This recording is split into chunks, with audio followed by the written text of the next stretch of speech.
Hello student, welcome back our YouTube channel science beta. তো প্রিয় ছাত্রছাত্রীরা, আজকের ভিডিওতে আমি তোমাদের সঙ্গে ক্লাস 12-এর বা উচ্চ মাধ্যমিকের বিগত বছরে যে পরীক্ষাগুলো হয়েছিল তার প্রশ্নপত্রের সমাধান নিয়ে আলোচনা করব। কারণ তোমরা অনেকেই কমেন্ট করেছিলে যে স্যার প্রিভিয়াস ইয়ারে কেমন কী কোশ্চেন এসেছিলো, অর্থাৎ 2010, 11, 12, 17, 18, 19।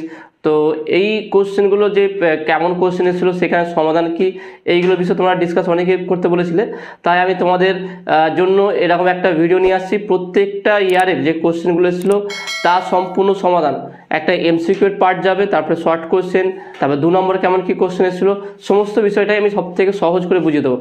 আজকের ভিডিওতে আমি যে ইয়ারটা তোমাদের পড়াবো সেটা হচ্ছে কি 2017-এর যে এমসিকিউ, দেখুন ফিজিক্সের এমসিকিউর উপরে টোটাল 2017 যা এমসিকিউগুলো এসেছিলো তার সমাধান কী হবে এবং ব্যাখ্যা সহকারে, শুধু সমাধান নয় ব্যাখ্যা সহকারে। আর তোমাদের এরকম ভিডিও যদি ভালো লেগে থাকে কমেন্টে জানাবে, তাহলে আমি তোমাদের বিগত 10 বছরের, অর্থাৎ দেখলাম 2021 আর 2020-তে পরীক্ষা তো ফিজিক্স হয়নি, তো তার আগের পর্যন্ত 2010 থেকে অর্থাৎ 2019 পর্যন্ত যে সমস্ত কোশ্চেনগুলো ছিল ক্লাস 12 ফিজিক্সের, সেই সমস্ত কোশ্চেনের আমি সমাধান তোমাদের করাবো। প্রত্যেকটা ইয়ার ধরবো, সেখান থেকে প্রথমে এমসিকিউ এর সমাধান করে দেবো, শর্ট কোশ্চেন, তারপরে 2 নম্বরের নিউমেরিক্যাল প্রবলেম কী এসেছিলো, নিউমেরিক্যালের জন্য আলাদা করে প্রত্যেকটা ভিডিও করব।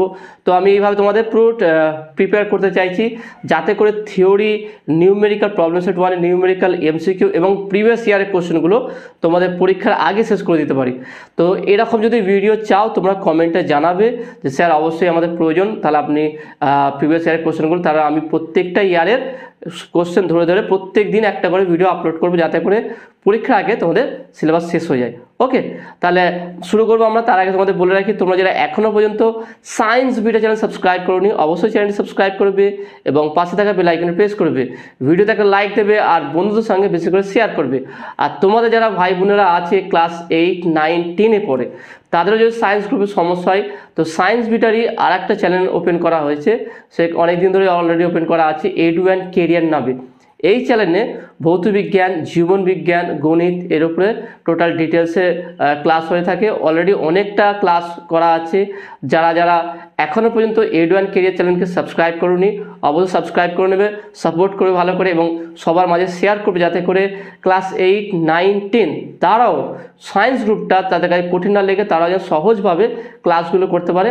আর এই সমস্ত ক্লাস সম্পূর্ণ ফ্রি। দেখে নাও, আমি প্রত্যেকটা আমার এই চ্যানেলে যদি তুমি প্লেলিস্টে যাও বা যদি হোমে যাও, সেখানে উপরে যে ব্যানার আছে এডুকেশন উইদাউট মানি, অর্থাৎ কোনো পয়সা লাগবে না, কোনো টাকা পয়সা লাগবে না, সম্পূর্ণ ফ্রিতে আমি তোমাদের সমস্ত ক্লাস প্রোভাইড করার চেষ্টা করব, একদম পুরো 8 থেকে শুরু করে একদম নিট জয়েন্ট লেভেল পর্যন্ত।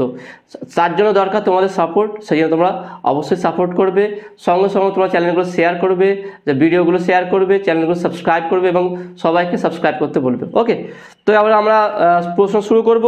দেখে নাও, আমি আজকে বললাম কি 2017-র যে কোশ্চেন আমি সলভ করবো, এটা তোমাদের বই পেয়ে যাবে। তোমাদের যদি ছায়া বই থাকে, সেখানে পিছনে দেখবে লেখা আছে 2017, 2018, 2019 পর্যন্ত দেওয়া আছে। তো তাই আমি 2017টা আগে যেগুলো দেওয়া আছে সেইগুলো আমি এখানে আলোচনা করে দেবো। তারপরে আমি পিডিএফ ফাইল ডাউনলোড যদি করা যায় অনলাইনে, সেখানে ডাউনলোড করার পর প্রিভিয়াস ইয়ারগুলো আমি তোমাদের সমাধান করাবো। ওকে, তার প্রথম কোশ্চেন দেখে নাও, এটা ছায়া প্রকাশন বইয়ের শেষের দিকে আছে, page number 106, 1006। Okay, 1006 page number, part B section 1। যেখানে কি 1 নম্বর কোশ্চেনটা কি বলছে, তড়িৎচুম্বকীয় তরঙ্গ বহন করে না, তড়িৎচুম্বকীয় তরঙ্গ বহন করে না। অপশান এ শক্তি, অপশান বি আধান, অপশান সি তথ্য, অপশান ডি ভরবেগ। দেখো না, প্রত্যেকটা তরঙ্গ কিন্তু শক্তি আছে, তাই না? কম্পাঙ্ক থাকলে শক্তি থাকবে। আমরা কি জানি, আমরা দেখে নাও 1 নম্বর কোশ্চেন, আমরা জানি কি যদি কম্পাঙ্ক থাকে, কোনো যদি তরঙ্গ দৈর্ঘ্য থাকলে কি হবে, কম্পাঙ্ক থাকবে, কারণ এর মধ্যে সম্পর্ক কি nu equal to C by lambda, একটা সম্পর্ক আছে। তার যা তরঙ্গ দৈর্ঘ্য আছে, তরঙ্গ দৈর্ঘ্য থাকবে, তা তরঙ্গ দৈর্ঘ্য থাকলে কম্পাঙ্ক থাকবে, কম্পাঙ্ক থাকলে এনার্জি থাকবে, কারণ ইকুয়াল টু এইচ নিউ, আমরা জানি কোয়ান্টাম থিওরি অনুযায়ী, তাহলে শক্তি থাকবে। তাহলে অপশান এ হবে না। অপশান বি আধান, আর অপশান, আমি আধানটা বলার আগে অপশান সি বলছি তথ্যটা। দেখলাম অবশ্যই তথ্য থাকবে, কারণ কি আমরা যে সঞ্চার ব্যবস্থা চ্যাপ্টারে পড়েছিলাম, এইটা তোমাদের এখন হয়তো সিলেবাসে নেই এখন, কিন্তু সঞ্চয় ব্যবস্থা দেখবে যে মেন যে কমিউনিকেট করা হয় সেটা তড়িৎচুম্বকীয় তরঙ্গ দেওয়া, ওয়্যারলেস কমিউনিকেশন যেগুলো হয় সবই তড়িৎচুম্বকীয় তরঙ্গের দ্বারা। তাহলে এখানে অবশ্যই কমিউনিকেশনের জন্য তথ্য লাগবে। আমরা কিসের কমিউনিকেশন করি? মেসেজের, তাই না? কী কী মেসেজ হতে পারে? অডিও, ভিডিও, টেক্সট, ইমেজ, এইগুলো সব মেসেজ। তাহলে এইগুলো অবশ্যই তথ্যের সঞ্চার করার জন্য আমরা তড়িৎচুম্বকীয় তরঙ্গ ব্যবহার করে থাকি। তো তথ্য হবে এখানে দেখেন, তাহলে কোনটা হবে না? ভরবেগ, অবশ্যই ভরবেগ থাকবে। যে তড়িৎচুম্বকীয় তরঙ্গের ভরবেগ আছে সেটা আমরা কোয়ান্টাম তত্ত্বতেই আমরা বের করেছিলাম। ওকে, নেক্সট আছে যেটা বি, অপশন বি, আধান। এইটা হবে না। ওকে, আর অ্যাকচুয়ালি তড়িৎচুম্বকীয় তরঙ্গ হচ্ছে বস্তু তরঙ্গ, সেই জন্য এর কোনো আধান থাকবে না। এটা ভালো করে মনে রাখবে। এটা কোয়ান্টাম থিওরি চ্যাপ্টার যদি পড়ো সেখানে হটসের কোশ্চেনটা দেখে নেয়, সেখানটা এই কোশ্চেনটা ডিসকাস করা আছে যে তড়িৎচুম্বকীয় তরঙ্গ কোনো চার্জলেস, ওকে, এর কোনো আধান নেই, এখানে আধান, এটা হচ্ছে বস্তু তরঙ্গ।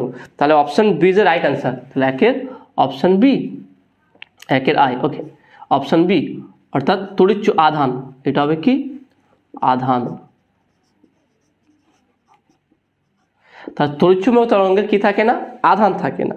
নেক্সট কোশ্চেন দেখো না, 2 নম্বর কোশ্চেনটা কি বলছে? কিছু কিছু কোশ্চেন আছে তুমি সমাধান না করো, শুধু তোমার যদি মানে বেসিক নলেজটা, মানে ওই চ্যাপ্টার প্রতি বেসিক কনসেপ্ট যদি ক্লিয়ার থাকে, সেই কনসেপ্টের বেস করে তুমি ডাইরেক্ট অ্যান্সার করতে পারো। সমাধান করেও করা যায়, কিন্তু বেসিক কনসেপ্ট থাকলে তার উপর সমাধান করা যাবে। দেখে নাও কি 2 নম্বর কোশ্চেনে কি বলছে? কোনো ধাতব পৃষ্ঠের উপর সবুজ আলো আপতিত হলে ইলেকট্রন নিঃসরণ হয়, কিন্তু হলুদ আলোতে তা হয় না। ওই একই ধাতব পৃষ্ঠে লাল আলো আপতিত হলে কি হবে? তাহলে অপশন এ, অধিকতর শক্তির ইলেকট্রন নিঃসৃত হবে। অপশন বি কি বলছে দেখে নাও, অপেক্ষাকৃত কম শক্তির ইলেকট্রন নিঃসৃত হবে। অপশন সি, ইলেকট্রন নিঃসরণ আলোর তীব্রতার উপর নির্ভর করবে। অপশন ডি, কোনো ইলেকট্রন নিঃসৃত হবে না। দেখে না কি বলছে, কনসেপ্টটা ক্লিয়ার করো আগে। কনসেপ্টটা কি বলতে চাই সেটা ক্লিয়ার করে দেখে নাও। একটা ধাতুতে আমি সবুজ, ওকে, গ্রিন কালার, ওকে, গ্রিন কালারে আলো ফেললাম, সেখান থেকে ইলেকট্রন নিঃসরণ হচ্ছে। ওকে, এখান থেকে ইলেকট্রন বেরিয়ে যাচ্ছে। ওকে, বেরিয়ে গেছে। ওকে, ইলেকট্রন বেরিয়ে যাচ্ছে, আমি জাস্ট দেখালাম যে বেরিয়ে গেছে। কিন্তু এই একই ধাতুর মধ্যে ধরলাম এক্স ধাতু, ওকে, এক্স ধাতু, একই ধাতুর মধ্যে যখন হলুদ কালারের আলো ফেলা হলো, তখন কোনো ইলেকট্রন বেরোচ্ছে না। ওকে, কোনো ইলেকট্রন বাইরে বেরিয়ে যাচ্ছে না। তাহলে যদি আমি লাল কালারের আলো ফেলি, তাহলে কোনো ইলেকট্রন কি নিঃসৃত হবে? এইটা হচ্ছে কোশ্চেনটা হচ্ছে এইটা। তাহলে গ্রিন কালারের আলো ফেললে ইলেকট্রন নিঃসরণ হচ্ছে, ইয়েলো কালারের আলো ফেললে ইলেকট্রন নিঃসরণ হচ্ছে না, রেড কালারের আলো ফেললে কি ইলেকট্রন নিঃসরণ হবে? এইটা হচ্ছে কোশ্চেন। 4টে অপশন বলে দিলাম।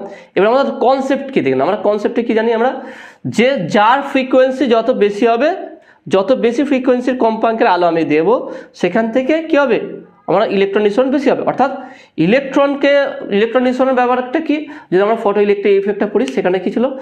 যে ইলেকট্রনকে যে বন্ডিং এনার্জি দিয়ে, যে শক্তি দিয়ে ধাতুর মধ্যে বাঁধা আছে, আমি একদম ইজিভাবে বোঝানোর চেষ্টা করতে, সহজভাবে বুঝে না একদম। ইলেকট্রনকে যেই শক্তি দিয়ে ধাতুর মধ্যে বাঁধা আছে, তার থেকেও বেশি শক্তি যদি ইলেকট্রনকে দেওয়া হয়, তবেই সেখান থেকে ইলেকট্রন কি হবে? বেরিয়ে যাবে, তাই না?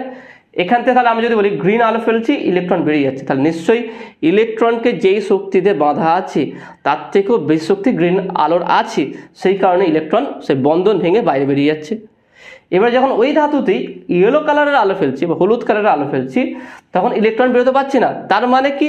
ইলেকট্রন বন্ধন থেকে মুক্ত হতে যে পরিমাণ শক্তি লাগবে, সেই পরিমাণ শক্তি ইয়েলো কালার দিতে পারছে না, তাই না? এটা তো আমরা সিম্পলভাবে বলতে পারি। এবারে দেখতে শক্তি কার উপর ডিপেন্ড করে? শক্তি মানে আমরা জানি এখান থেকে বলতে পারি কি, ই প্রপোর্শনাল টু নিউ, যার কম্পাঙ্ক বেশি তার শক্তি বেশি। সিম্পল লজিক দেখে নাও, যার কম্পাঙ্ক বেশি তার শক্তি বেশি। এবারে দেখে নাও, আবার কম্পাঙ্ক সংখ্যা আছে C by lambda, nu proportional to 1 by lambda. তার মানে যার কম্পাঙ্ক বেশি তার তরঙ্গ দৈর্ঘ্য কী হতে হবে? কম হতে হবে। ব্যাসানুপাতে দেখে নাও, অর্থাৎ যার তরঙ্গ দৈর্ঘ্য কম তার কম্পাঙ্ক বেশি, তার শক্তি বেশি। তার বলতে পারি কি, ই প্রপোর্শনাল টু 1 বাই ল্যামডা। যদি এর সঙ্গে আমি কম্পেয়ার করি, তাহলে আমি এখানে বলতে পারি কি, আমি এর শক্তিকে আমি দিলাম E1 E2 আর এই শক্তিকে ধরলাম কি E3। দেখুন যদিও এটা একটু থিওরিটা ডিসকাস করে নিচ্ছি, কারণ থিওরি ডিসকাস করলে কনসেপ্টটা ক্লিয়ার করে শুধু এমসিকিউ নয়, এরকম অনেক কোশ্চেন তুমি সলভ করতে পারবে, এমনকি নিউমেরিক্যাল সলভ করতে পারবে। সেদিন যেইটা জানবে একদম পুরো পারফেক্টলি জানবে, একদম শুধু উত্তর বলে দাও এটা প্রশ্নের উত্তর, এটা ঠিক মেরে দাও, এইভাবে নয়। ফিজিক্সকে কখনো এইভাবে পড়বে না, পুরো লজিকটা ক্লিয়ার থাকা দরকার তোমার। তাহলে দেখে নাও আমি বলতে পারি ই প্রশ্ন 1/λ, তার মানে যার তরঙ্গ দৈর্ঘ্য বেশি তার শক্তি কম, আর যার তরঙ্গ দৈর্ঘ্য কম তার শক্তি বেশি। এবারে দেখে নাও আমরা যদি কালারে দেখি সব থেকে তরঙ্গ দৈর্ঘ্য বেশি কার? আমরা বিভিন্ন রকম বিশেষ করে আলো চ্যাপ্টারে আমরা বলছি যে দূর থেকে গেলে আলো দেখা যায়, কারণ কি তার তরঙ্গ দৈর্ঘ্য বেশি। সব থেকে তরঙ্গ দৈর্ঘ্য বেশি কার? লাল, ল্যামডা আর, তারপর হচ্ছে কি ল্যামডা ওয়াই, তারপর হচ্ছে কি ল্যামডা জি। তার সব থেকে তরঙ্গ দৈর্ঘ্য কি? Lambda R greater than lambda Y greater than lambda G, সেটা হচ্ছে লাল আলো। তাহলে লাল আলোর তরঙ্গ দৈর্ঘ্য সব থেকে কম, তারপরে ইয়েলো, তারপরে হচ্ছে গ্রিন। তাহলে গ্রিন আলোর তরঙ্গ দৈর্ঘ্য এদের তুলনায় কম। তাহলে কম যদি হয় তার শক্তি, যার তরঙ্গ দৈর্ঘ্য যত কম তার শক্তি তত বেশি, আর যার তরঙ্গ দৈর্ঘ্য যত বেশি তার শক্তি তত কম। তার মানে ল্যামডা আর, তাহলে আমি যদি এনার্জি নিই ই আর, বা আমি E3 নিচ্ছি, E3 less than E2 less than E1, অর্থাৎ লাল আলো তরঙ্গ দৈর্ঘ্য যেহেতু বেশি সব থেকে, তাহলে এর শক্তিটা সবচেয়ে কম হবে। তাহলে তারপর হচ্ছে ইয়েলো, তারপর হচ্ছে আমার হচ্ছে গ্রিন। এবার দেখে নাও ওয়াই শক্তি সম্পন্ন, একই ধাতু নিয়েছি, ওয়াই শক্তি সম্পন্ন তরঙ্গের আলো যদি ধাতুতে পড়ে ইলেকট্রন বেরোবে। ওকে, E1 শক্তি সম্পন্ন, তাহলে এর থেকে কমে গেছে, এর থেকে কম কার? ইয়েলোর। তাহলে এখান থেকে ইলেকট্রন বেরোচ্ছে না, তাহলে এখান থেকে কী হবে? বেরোবেই কি? তাহলে এখান থেকে ইলেকট্রন নিঃসৃত হবে না, কারণ কি এর শক্তি কি হলুদ কালারের আলোর যে আছে তার থেকে কম, কারণ তরঙ্গ দৈর্ঘ্য সবচেয়ে বেশি। তাহলে লাল আলো তরঙ্গ দৈর্ঘ্য যেহেতু সবচেয়ে বেশি, তাহলে এর শক্তি কম হবে। দেখে নাও, তাহলে এর শক্তি সবথেকে কম হয়, এর যে শক্তি আছে সেই শক্তিতে ইলেকট্রন বেরোচ্ছে না। হলুদ আলোর যে শক্তি আছে তার সেই শক্তিতে ইলেকট্রন বেরোচ্ছে না, তাহলে এই শক্তিতে কী করে বেরোবে? তাহলে অবশ্যই এখান থেকে ইলেকট্রন নিঃসরণ হবে না।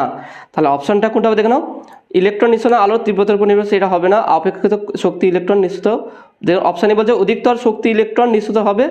অপশন বি বলছে অপেক্ষাকৃত কম শক্তি ইলেকট্রন নিঃসৃত হবে। অপশন সি ইলেকট্রন নিঃসরণ আলোর তীব্রতার উপর নির্ভর করে। অপশন ডি কোনো ইলেকট্রন নিঃসৃত হবে না, অর্থাৎ option D is a right answer. Option D দুই দেখা যাচ্ছে কি option D is a right answer, অর্থাৎ কোনো ইলেকট্রন বেরোবে না। ওকে, তাহলে নেক্সট কোশ্চেন দেখে নাও, কোশ্চেন নাম্বার 3 কি বলছে দেখে নাও। C1 এবং C2 ধারকত্বের দুটি ধারককে সমান্তরাল যুক্ত করা হলো, সংস্থাটিকে কিউ আধান দিয়ে ওই আধান ধারক দুটির মধ্যে বণ্টিত হয়। C1 এবং C2 ধারকের আধানের অনুপাত কত হবে? অপশন এ বলছে C1/C2, option B C2/C1, option C C1/C2, option D 1/C1/C2। খুবই সহজ আছে, দেখে নাও, সিম্পল বেসিক কনসেপ্টের উপরে অঙ্কটা হয়ে যাবে। দেখে নাও,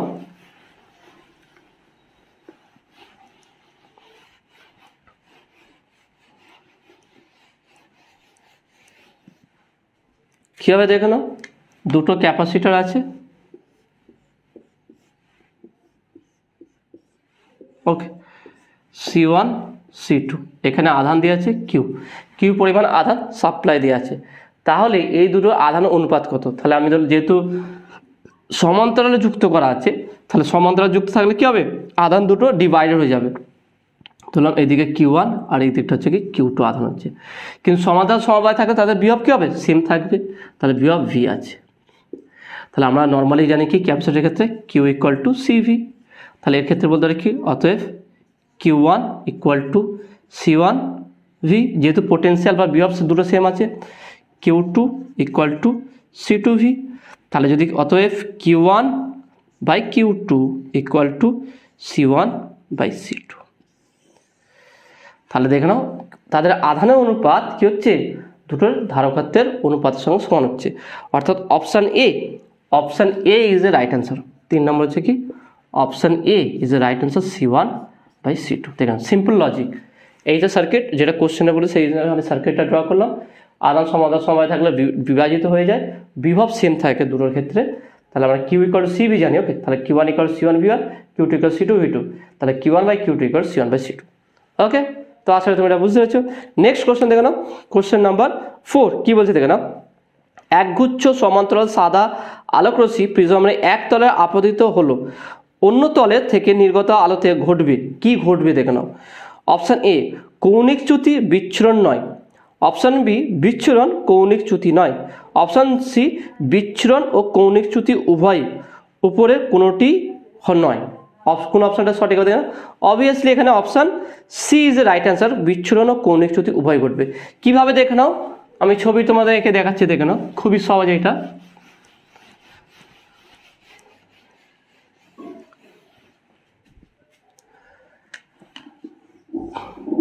দেখে নাও, আমরা প্রিজমকে সাধারণত জানি কি যে বিচ্ছুরক হিসাবে, সাদা আলো যদি সাদা আলো আপতিত হয়, সাদা আলোকে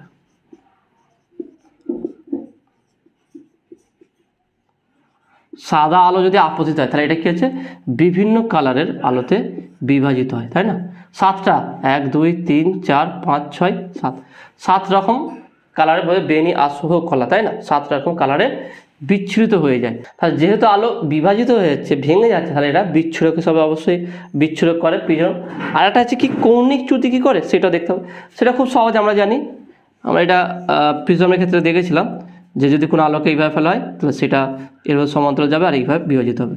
তাহলে যদি না থাকতো, যদি আমি এটা অবিলম্বটা নিই, তাহলে এইদিকে একটা থাকবে আর এইদিকে একটা থাকবে, তাহলে এটা হচ্ছে চ্যুতি, ডেল্টা 1 ডেল্টা 2 আর এটা লব্ধি হচ্ছে ডেল্টা। আমরা চ্যুতি গণনা করেছিলাম delta equal to delta 1 plus delta 2, এখান থেকে পেয়েছিলাম delta equal to I1 plus I2 minus A, তাই না? এইগুলো আমরা পেয়েছিলাম ক্যালকুলেশন করে।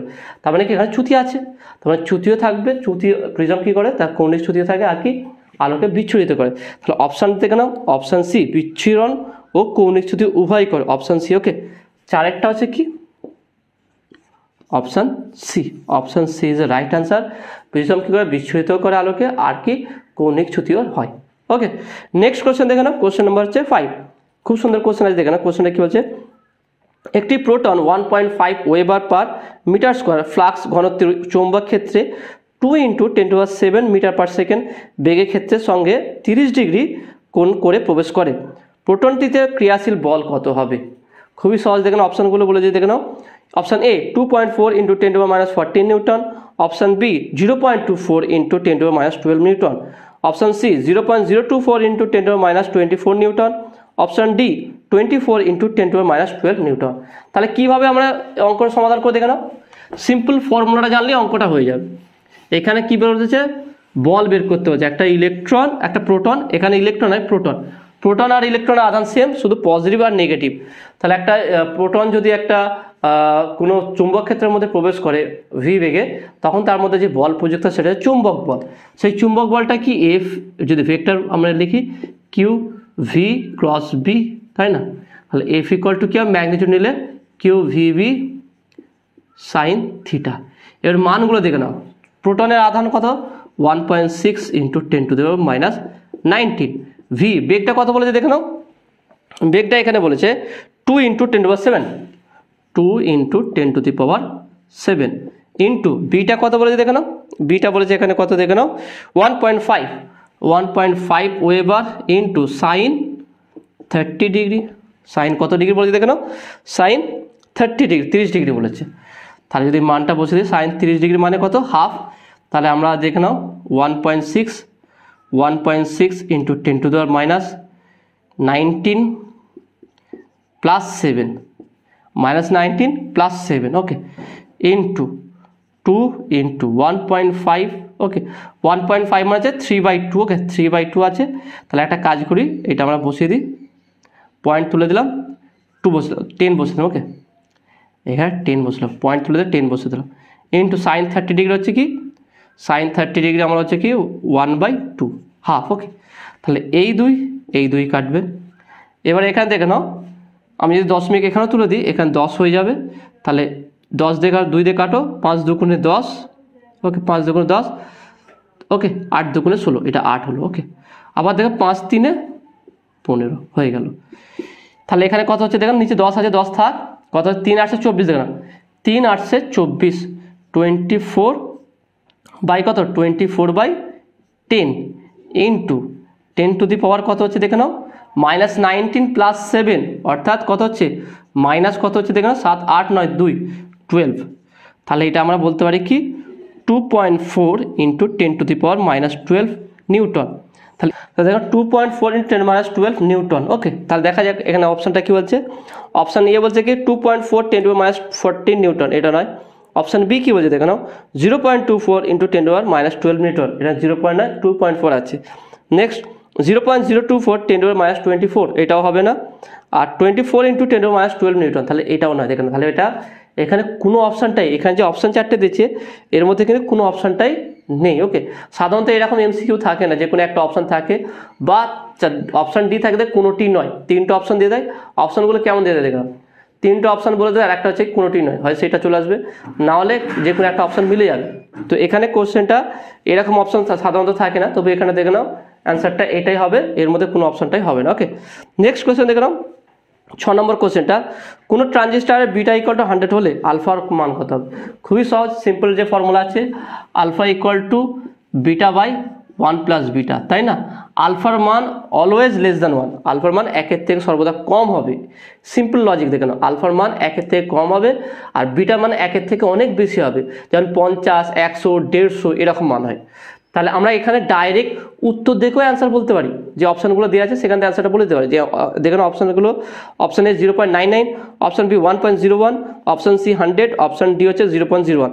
তো দেখে নাও অপশান সি তো হবেই না, 100 হবে না, আলফার মান সর্বদা 1-এর থেকে কম। অপশান বি দেখে নাও 1.01, এইটাও হবে না, আলফার মান অলওয়েজ লেস দ্যান 1। কারণ কি দেখে নাও আলফা ইকুয়ালটা মানে কি জানি, আইসি বাই আইই, আর IE always greater than IC, আইসির থেকে আইটা বেশি হয়। তাহলে নিচে বেশি থাকলে সেটা কখনো তাহলে 1-এর থেকে বেশি হবে না অনুপাতটা, তাহলে এটা অবশ্যই 1-এর থেকে কম হবে, অর্থাৎ অপশান বি হবে না, অপশান সি হবে না, আর অপশান ডি দেখেন 0.01, এটাও হবে না। তা ডাইরেক্ট বলতে পারি হচ্ছে এটা শুধু দেখি, যদি আমার বেসিক কনসেপ্ট ক্লিয়ার থাকে তাহলে option A is a right answer 0.99। ওকে, এটা হচ্ছে কত কোশ্চেন নাম্বার দেখে নাও, কোশ্চেন নাম্বার হচ্ছে 6, কোশ্চেন নাম্বার 6 0.99 অপশান এ। কেন দেখে নাও, যদি আমরা এখানে বিটার মান বসাই 100, আমরা ফর্মুলা থেকেও বের করতে পারি 1 + 100, তাহলে কত হচ্ছে 100/101, তাহলে এটাকে অনুপাত করো 0.99 চলে আসবে। ওকে, এটা যে ফর্মুলার দ্বারা যদি কোনো অন্য কিছু কোশ্চেন দিয়ে দেয়, অপশান দিয়ে দেয়, যদি সিমিলার অপশান আছে দেখেন একটু কাছাকাছি আছে, সেক্ষেত্রে আমরা এটা ক্যালকুলেশন করব।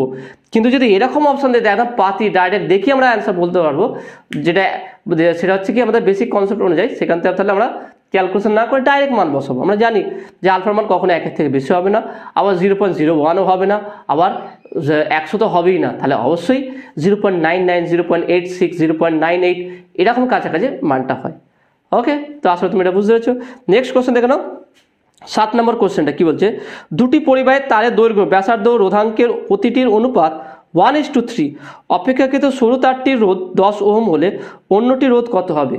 খুবই সহজ দেখে নাও, আমি তোমাদের অপশানগুলো লিখে দিচ্ছি তাহলে সুবিধা হবে, অপশানগুলো লিখে দিচ্ছি তাহলে তোমরা দেখতে সুবিধা হবে কি কি অপশান আছে আর কোনটা হবে।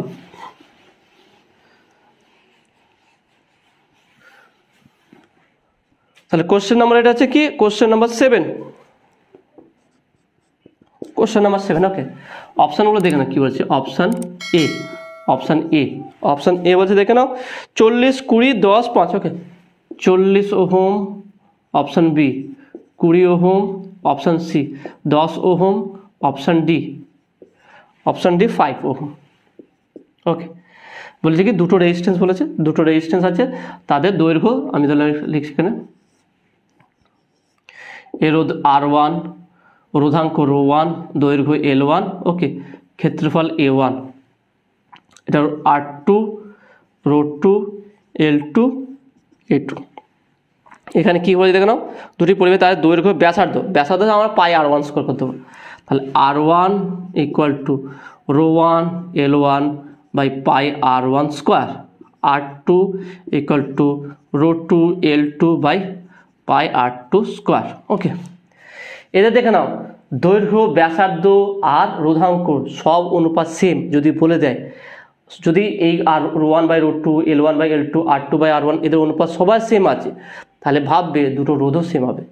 তাহলে যদি তারটা কেমন কি বলে দেয়নি, রোধাঙ্ক দুটো সেম, দৈর্ঘ্য দুটো সেম, ক্ষেত্রফল দুটো সেম, ব্যাসার্ধ সেম মানে কি ক্ষেত্রফল সেম, তার মানে রোধ দুটো কি হবে সেম হবে। তাহলে বেসিক নলেজ হিসাবে বা বেসিক কনসেপ্ট থেকে আমরা বলতে পারি কি, ক্যালকুলেশন না করে যে দুটো রোধ সেম হয়ে যাবে, কারণ কি রোধাঙ্ক, দৈর্ঘ্য, ক্ষেত্রফল সেম আছে, তার রোধও দুটো সেম হবে, একটা যদি 10 ওহম বলে দ্বিতীয়টারে কি হবে 10 ওহম হবে। সেটা আমরা ক্যালকুলেশন দেখছি কীভাবে হবে।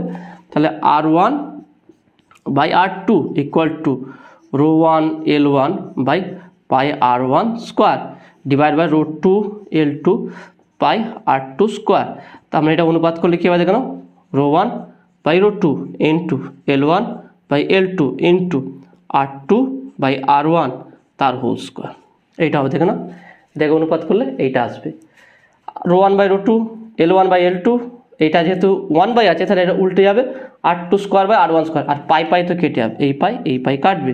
তাহলে সবারই অনুপাত কত বলে দেখে নাও, সবারই অনুপাত হচ্ছে 1:3, 1:3, ওকে 1:3। তার মানে হচ্ছে কি ρ1 ρ2 L1 L2 R1 R2 কত 1/3 অনুপাত বলেছে কোশ্চেনে।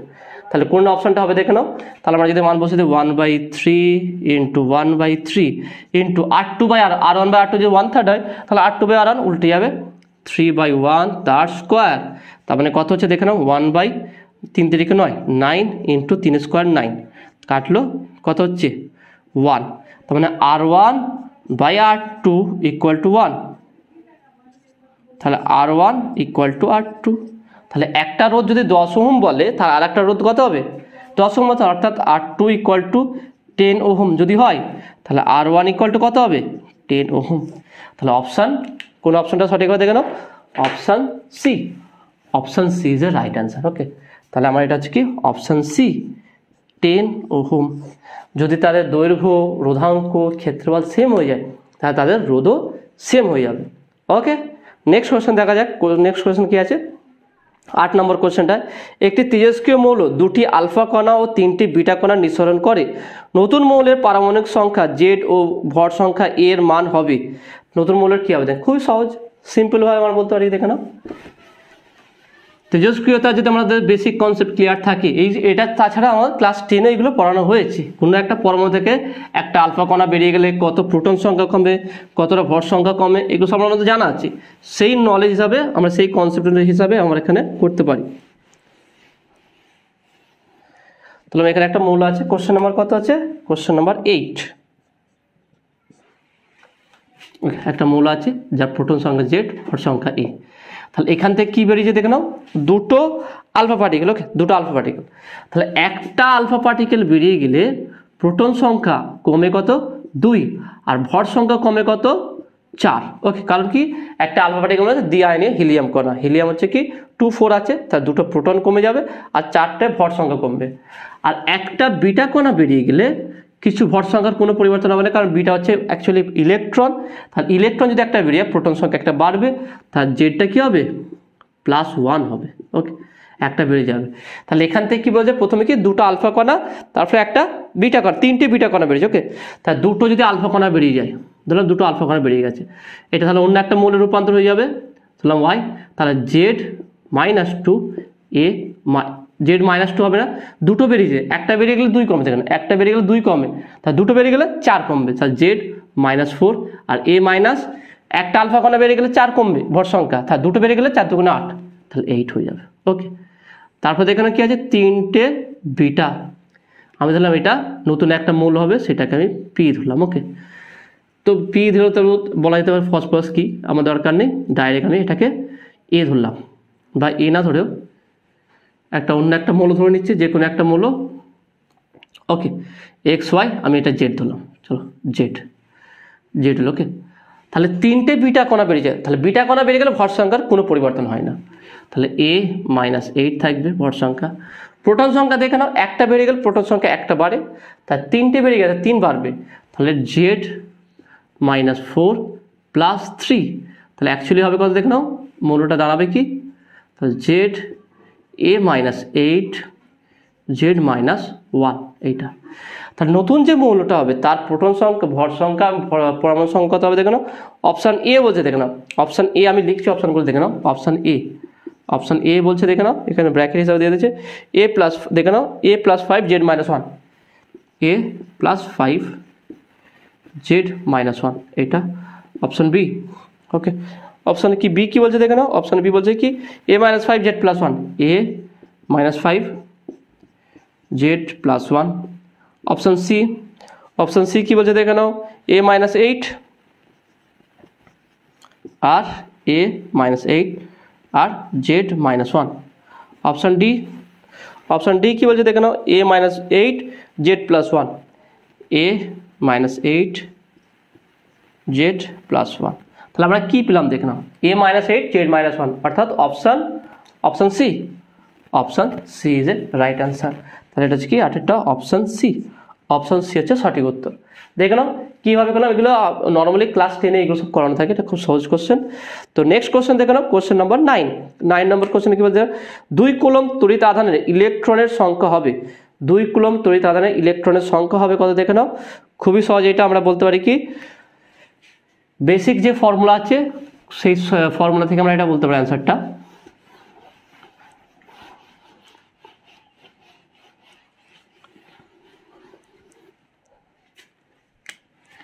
Q equal to N E, তাই না? তাহলে N equal to Q by E, ব্যাস। এখান থেকে কিউ আর এ এর মান বসে দিলে যাবে। অপশানগুলো কী কী দিয়েছে দেখুন, আমি অপশান এখানে লিখছি। অপশান এ কি বলছে দেখুন, অপশান এ বলছে কি 12.5 ইন্টু 10⁻⁻18। অপশান বি, ওকে, অপশান বি কি বলছে দেখে নাও, 12.5 ইন্টু 10⁻⁻19। অপশান সি কি বলছে দেখে নাও, 12.5 ইন্টু 10⁻18। অপশান ডি সেটা কি বলছে দেখে নাও, 12.5 একই, 12.5 ইন্টু 10⁻19। ওকে, তাহলে এখানে যদি মানটা বসে দিই, কিউটা কত 2 coulomb, Q equal to given আছে কি 2 কুলম্ব, তাহলে 2 কুলম্ব 2 দিলাম এখানে, ডিভাইড হয় ইলেকট্রনের আধান কত আমরা জানি 1.6 ইন্টু 10⁻⁻19 কুলম্ব, 1.6 ইন্টু 10⁻⁻19। এবার দেখুন সিম্পলভাবে আমরা বলতে পারবো, এইটা যদি আমরা বের করি -19 নিচে আছে, উপরে উঠলে পজিটিভ হয়ে যাবে, তাই না? তাহলে নেগেটিভ যে দুটো মান আছে এই দুটো হবে না অপশানে, তাহলে অপশান হয় সি, নাহলে ডি হবে।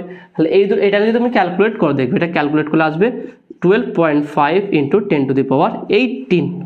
ওকে, এইটা আসবে, অর্থাৎ option C is a right answer. অর্থাৎ 9 নম্বর কোশ্চেনটার অ্যান্সার হচ্ছে কি option C is a right answer. Okay, next question 10 number কোশ্চেনটা এখানে কি আছে, একটি পর্দা থেকে কোনো সপ্রভ বস্তু দূরত্ব ডি, সর্বোচ্চ ফোকাস দৈর্ঘ্য কত হলে একটি লেন্স পর্দার উপর বস্তুটির প্রতিবিম্ব প্রক্ষেপ করতে পারবে।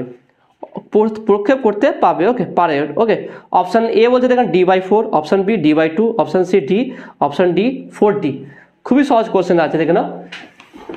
এটা হচ্ছে কি তুমি লাইট চ্যাপ্টারে চলে যাও, সেখানে লেন্সের যে বস্তুর বিভিন্ন দুটো অবস্থানের জন্য আমরা দুটো যে প্রতিবিম্ব পাই সেইখানে জায়গায় চলে যাও। অর্থাৎ দেখে নাও, ছবি দেখা তোমরা বুঝতে পারবে, এরকম থাকে একটা, মানে এখানে কোনো যদি একটা বস্তু থাকে, লেন্স দুটো অবস্থান থাকে এখানটায়, আমরা একটা অবস্থান বস্তু সাপেক্ষে বলেছিলাম U1, দ্বিতীয়টাকে বলেছিলাম কি এটাকে U2। ওকে, সেই হিসাবে প্রতিবিম্বরও অবস্থান V1, আর এখান থেকে এটা হচ্ছে কি V2। ওকে, সেখান থেকে যে V1 V2 দুটো অবস্থান আমরা যে U1 U2 পেয়েছিলাম, সেটা কি পর্যন্ত হলো, U1 ইকুয়াল টু আমরা ক্যালকুলেট করেছিলাম D minus root of D square by 4FD by 2। এখানে U2 ইকুয়াল টু ছিল কি D plus root of D square minus 4FD by 2। Okay, দুটো পেয়েছিলাম। তাহলে এখান থেকে আমরা 3টে কেস স্টাডি করেছিলাম। সেক্ষেত্রে একটা ছিল কি, যদি ডি দেখে নাও, কেস 1টা কি ছিল, কেস 1টা ছিল এখানটায়, যদি ডি বা D square greater than 4FD হয়, তাহলে এই দূরত্ব, এই টোটাল দূরত্ব ডিস্টেন্সটা ডি, তাহলে এখানে আমরা বস্তুর দুটো অবস্থানের জন্য দুটো প্রতিবিম্ব পাবো। আর যদি কেস 2 দেখে নাও, কেস 2 এখানে ডিডি কাটলে actually D greater than 4F। Okay, D greater than 4F। যদি ডি স্কোয়ার, দ্বিতীয় নম্বর কেসকে D square equal to 4FD হয়, তাহলে আমরা বস্তুর একটা অবস্থানের জন্য একটা প্রতিবিম্ব পাবো। ওকে, তাহলে বস্তুকে একটা অবস্থানের জন্য আমরা এখানে একটা প্রতিবিম্ব পাবো। তাহলে যদি এটা হয় D square equal two 4D হয়, তাহলে এর স্কোয়ার ডি কাটলে তাহলে F ইকুয়াল টু কি D/4। তাহলে এফ ইকুয়াল টু d/4 হলে আমরা বস্তুর অবস্থান যেন পর্দায় একটা স্পষ্ট, এটা হচ্ছে পর্দা, ওকে, এটা হচ্ছে পর্দা। তাহলে স্পষ্ট একটা প্রতিবিম্ব পাওয়ার জন্য তার ফোকাস দৈর্ঘ্য সর্বোচ্চ মান কত হবে, F equal to d/4, total ডিস্টেন্সের তার 1/4 করতে হবে, ওকে, তবেই পাবো। এটা একটু ভালো করে স্টাডি করো। এখানটা পুরো বিষয়টা ডিটেলসে বলা আছে, অনেক কেস বলেছে। জাস্ট আমি কোশ্চেন সাপেক্ষে এইটা তুললাম যে এখান থেকে নাও যে d² = 4fd বা f = d/4 হলে আমরা একটা, অর্থাৎ দ্বিতীয় নম্বর কেস অনুযায়ী আমরা একটা স্পষ্ট প্রতিবিম্ব পাবো। এখানে দেখ কোশ্চেনটা আমি আরেকবার বলছি, কি বলছে দেখে নাও। একটি পর্দা থেকে কোনো সপ্রভ বস্তু দূরত্ব d সর্বোচ্চ ফোকাস দৈর্ঘ্য কত হলে একটি লেন্স পর্দার উপর বস্তুর প্রতিবিম্ব প্রক্ষেপ করতে পারবে, একটা প্রতিবিম্ব তৈরি করতে পারবে। তাহলে এখানে অপশনগুলো দেখে নাও। অপশন এ হচ্ছে d/4, option B d/2, option C d, option D হচ্ছে 4d। তাহলে সঠিক উত্তর হচ্ছে কি অপশন এ d/4। এখানে কি 10 নম্বর কোশ্চেন হচ্ছে কি অপশন হচ্ছে A, option A is a right answer. সেটা হচ্ছে কি d/4। সর্বোচ্চ ফোকাস দৈর্ঘ্য d/4 হলে সেখানে আমরা পর্দাতে একটা স্পষ্ট প্রতিবিম্ব পেয়ে যাব, ওকে। যদি গ্রেটার দ্যান হয়, যদি d² > 4fd হয়, তাহলে আমরা দুটো প্রতিবিম্ব পাবো। যেহেতু কোশ্চেন বলছে, কোশ্চেন অনুযায়ী আমার এইটা হচ্ছে সঠিক অ্যান্সার, ওকে। নেক্সট কোশ্চেন দেখো না, কোশ্চেন নম্বর 11 কি বলছে দেখে নাও। নির্দিষ্ট বিস্তারের রেডিও তরঙ্গ তৈরি করা যাবে, নির্দিষ্ট কম্পাঙ্কের একটা রেডিও তরঙ্গ তৈরি করা যাবে কার দ্বারা দেখে নাও। অপশান এ ফিল্টারের সাহায্যে, অপশান বি একমুখী কারকের সাহায্যে, অপশান সি ফেটের সাহায্যে, অপশান ডি অসিলেটরের সাহায্যে। খুবই সহজে আমরা এটা যদি বেসিক আমাদের কনসেপ্টটা ইউজ করি, সেখান থেকে খুব সহজে আমরা অ্যান্সার বের করতে পারবো। তো এখানে ফিল্টার সাহায্য হবে না। ফিল্টার কি করে, ফিল্টারের কাজ হচ্ছে কি নয়েজকে রিমুভ করে দেয়, ওকে। যে কোনো নয়েজ থাকলে, সিগন্যালের নয়েজ থাকলে সেই নয়েজটাকে কী করে রিমুভ করে দেয়। অর্থাৎ সিম্পল ভাষায় বলতে গেলে বাইরে যে কেউ খেলাধুলা করে গায়ে যে ধুলোবালি হয়ে যায়, বাড়িতে আসলে যেমন গা ধুয়ে নেয়, সেই গা ধুতে গিয়ে তাকে পরিষ্কার করায়, ঠিক ফিল্টার সেই কাজটা করে নোংরাগুলোকে, নয়েজগুলোকে রিমুভ করে দেয়। তারপর দেখলাম একমুখী কারক হিসেবে অপশান বি, অপশান বি তো হবেই না। একমুখী কারক কি সেমিকন্ডাক্টর তোমরা পড়েছো, সেটাকে এসি কারেন্টকে ডিসিতে কনভার্ট করতে কাজে লাগে, তাহলে এটা হবে না। আর ফেট দেখে না, ফেট হবে না, এটা তোমরা মসফেট বিভিন্ন রকম আছে দেখেন, মসফেটের ট্রানজিস্টারের একটু নেক্সট বলে আপগ্রেড লেভেল হচ্ছে ফেট। ফেট অনেক হয়, সি ফেট, মসফেট, অনেক কিছু হয়। তোমরা এইচএসএস সিলেবাস তোমাদের এগুলো নেই, কিন্তু যারা ফিজিক্স নিয়ে গ্র্যাজুয়েশন করবে তাদের ক্ষেত্রে কিন্তু এই ফেটগুলো আছে। নেক্সট হচ্ছে ডি অসিলেটর হিসেবে, অসিলেটর সাহায্যে, অবশ্যই এটাই সঠিক অ্যান্সার হবে। রেডিও তরঙ্গ অসিলেটর সাহায্যে তৈরি করে। অসিলেটর কীভাবে থাকে দেখো, সেখানে ইন্ডাক্টর থাকে, ক্যাপাসিটর থাকে। ইন্ডাক্টর ক্যাপাসিটর তাহলে ফ্রিকোয়েন্সি থাকবে, তো আমরা জানি এর ইম্পিডেন্স হয় ওমেগা এল হচ্ছে কি ইন্ডাক্টরের, আর 1/ωc কি হচ্ছে ক্যাপাসিটর। তাহলে ওমেগা কি ফ্রিকোয়েন্সি, তাহলে ফ্রিকোয়েন্সি থাকছে মানে এখান থেকে সিগন্যাল তৈরি হবে। তাহলে অসিলেটরের সাহায্যেই কি হয় রেডিও তরঙ্গ উৎপন্ন করা হয়। অর্থাৎ এখানে হচ্ছে কি অপশান দেখে নাও, option D is a right answer. তাহলে 11 নম্বর কোশ্চেনে দেখে নাও, যদি আমরা 11 নম্বর কোশ্চেন চলে আসি, option D is a right answer, okay. তাহলে অসিলেটরের সাহায্যে রেডিও তরঙ্গ তৈরি করা হয়। নেক্সট 12 নম্বর কোশ্চেন দেখে নাও, দুটি কুণ্ডলীর পারস্পরিক আবেশাঙ্ক বাড়ানো যায়, দুটি কুণ্ডলীর পারস্পরিক আবেশাঙ্ক অর্থাৎ মিউচুয়াল ইন্ডাকটেন্স বাড়ানো যায়। অপশান এ কুণ্ডলী দুটির পাক সংখ্যা কমিয়ে, অপশান বি কুণ্ডলী দুটির পাক সংখ্যা বাড়িয়ে, অপশান সি কুণ্ডলী দুটির কাঠের মজ্জায় জড়িয়ে, অপশান ডি এদের কোনোটি নয়। তা সিম্পলভাবে জানি আমরা মিউচুয়াল ইন্ডাকটেন্সটা কি, আমি একটু ছবিটা এঁকে দিচ্ছি তোমাদের।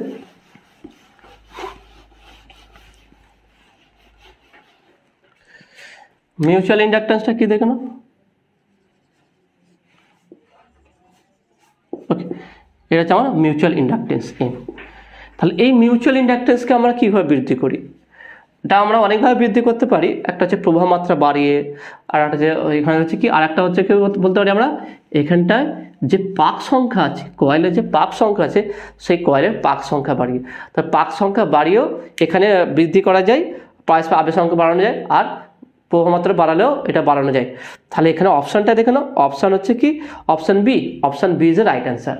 তাহলে 12 দাগের দেখে নাও, option B is a right answer হচ্ছে কি পাক সংখ্যা বাড়িয়ে। আমরা যদি পাক সংখ্যা বাড়িয়ে দিই খুব সহজে এখানে মিউচুয়াল ইন্ডাকটেন্স বেড়ে যায়। সিম্পল দেখে নাও, অলরেডি আমার পরবর্তী চ্যাপ্টার চলছে, এখন তোমরা ওই চ্যাপ্টারকে মিউচুয়াল ইন্ডাকটেন্সটা দেখতে পারো।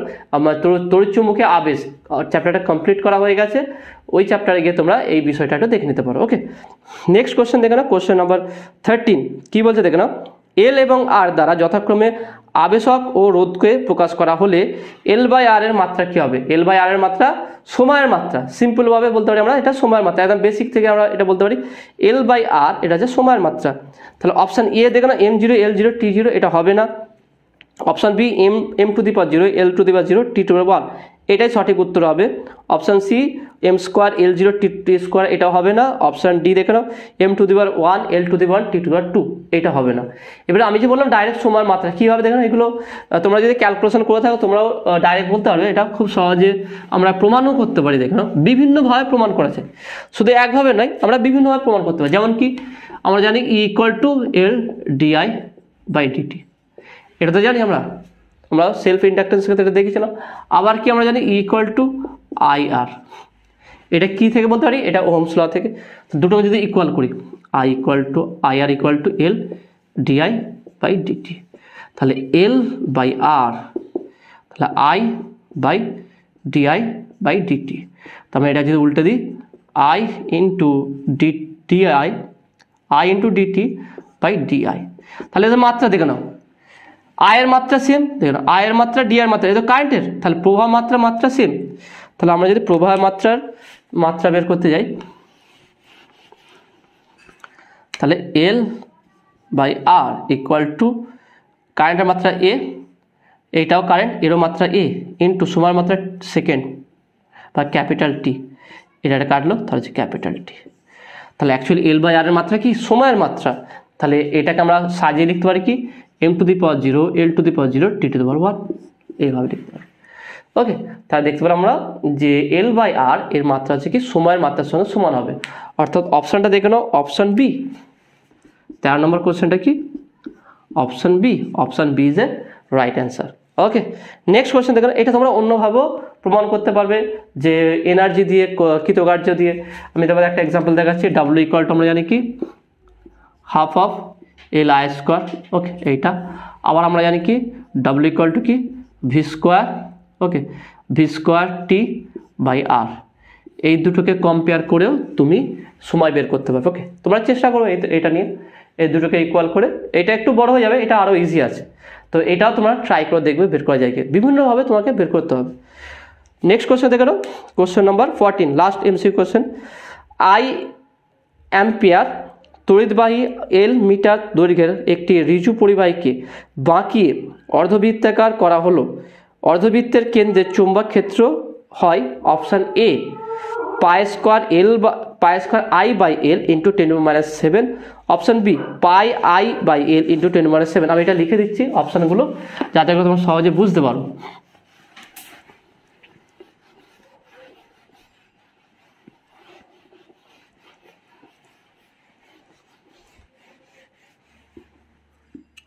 অপশান এ কি বলছে দেখে নাও, π²I/L × 10⁻⁷। অপশান বি কি বলছে দেখে নাও, πI/L × 10⁻⁷। Option C, okay option C কি বলছে দেখে নাও, অপশান সি বলছে দেখে নাও πI/L², πI/L² 10⁻⁷। অপশান ডি বলছে πI² πI² × 10⁻⁷। তাহলে আমরা কীভাবে বের করতে অর্ধবৃত্ত, ওকে এখানে বলছে কি দৈর্ঘ্যের I দৈর্ঘ্য বিবাহী L মিটার দৈর্ঘ্যের একটি ঋজু পরিবাহীকে বাঁকিয়ে অর্ধবৃত্তাকার করা হলো, অর্ধবৃত্ত করা ওকে। তাহলে আমরা একটা বৃত্তের কেন্দ্রে চুম্বক ক্ষেত্রের ফর্মুলা কি জানি, একটা বৃত্ত আছে ধরলাম, ওকে তার কেন্দ্রে যে চুম্বক ক্ষেত্র উৎপন্ন সেটা কত ফর্মুলা জানি, B = μ0/4π × I/R² বা I 2π, এখানে বলতে যদি আমরা লিখি 2πI/L, যদি দৈর্ঘ্য আমরা L দেবো 2πI/L। তাহলে μ0 মানটা বলছে দেখো না 4π × 10⁻⁷ ডিভাইডেড বাই 4π × 2πI/L। তাহলে এই 4π কাটলো, এটা যে কি পুরো বৃত্তের জন্য দেখে নাও B = তাহলে কত পাবো আমরা দেখে নাও 2πI বাই এল ইন্টু 10⁻⁻7। এটা বৃত্তের জন্য, টোটাল বৃত্তের জন্য। যদি অর্ধবৃত্ত হয় তাহলে বি ড্যাশ ইকুয়াল টু হবে কি b/2 অর্ধবৃত্তের জন্য, তাহলে সেটা কত হবে 1/2 ইন্টু 2πi/l ইন্টু 10⁻⁻7। তাহলে 2 2 কাটবে, তাহলে আলটিমেট পাবো কত πi/l ইন্টু 10⁻⁻7 এইটা। তাহলে দেখো না টোটাল, এটা আমি বের করলাম কি টোটাল বৃত্তের জন্য, বৃত্তে যে ফর্মুলা আছে তোমরা চুম্বক ক্ষেত্রের চ্যাপ্টারটা দেখবে, ওখানটায় এটা পুরো সম্পূর্ণ সমাধান করা আছে। অর্ধবৃত্তের জন্য দেখে নাও πi/l ইন্টু 10⁻⁷। তাছাড়া এই চ্যাপ্টার শেষের দিকে যাবে একটা ছবি আকারে অনেক চুম্বক ক্ষেত্রে বের করা অনেক কিছু দিয়ে আছে। অর্ধবৃত্তের জন্য 1/4 জন্য ছোট্ট একটা অংশের জন্য চুম্বক ক্ষেত্রের কেন্দ্রের কত হবে প্রত্যেকটা কিন্তু দিয়ে দিয়েছে। সেখান থেকে আমরা পেলাম কি দেখে নাও, তাহলে আমরা যদি পুরো বৃত্তের কেন্দ্রে ধরি সেখান থেকে আমরা অর্ধেক করে পেলাম πi/l ইন্টু 10⁻⁷। অর্থাৎ অপশনটা দেখে নাও, অপশন হচ্ছে option B. Option B is right answer, πi/l into 10⁻⁷। Okay, তাহলে কোশ্চেন নাম্বার 14 হচ্ছে অপশন হচ্ছে বি, πi/l ইন্টু 10⁻⁷। এটা তোমাদের বইয়ে দেখো অপশনটা ভুল দেওয়া আছে, অপশন রাইট অ্যান্সার হবে কি πi/l ইন্টু 10⁻⁷। ওকে, তো আসলে তুমি এটা বুঝতে পেরেছো। তাহলে দেখো আজকে 2017 সালের যে উচ্চ মাধ্যমিক ফিজিক্সে যে এমসিকিউ কোশ্চেন ছিল তার সম্পূর্ণ এমসিকিউ আমি সমাধান করে দিলাম। কেমন লাগলো তোমাদের সেটা তোমরা অবশ্যই কমেন্টে জানাবে। নতুন থাকলে অবশ্যই সায়েন্স ভিডিও চ্যানেল সাবস্ক্রাইব করবে এবং পাশে থাকা বেল আইকনে প্রেস করবে। ভিডিওতে একটা লাইক দেবে আর বন্ধুদের সঙ্গে বেশি করে শেয়ার করবে। তো দেখাবে নেক্সট ভিডিওয়। Have a nice day.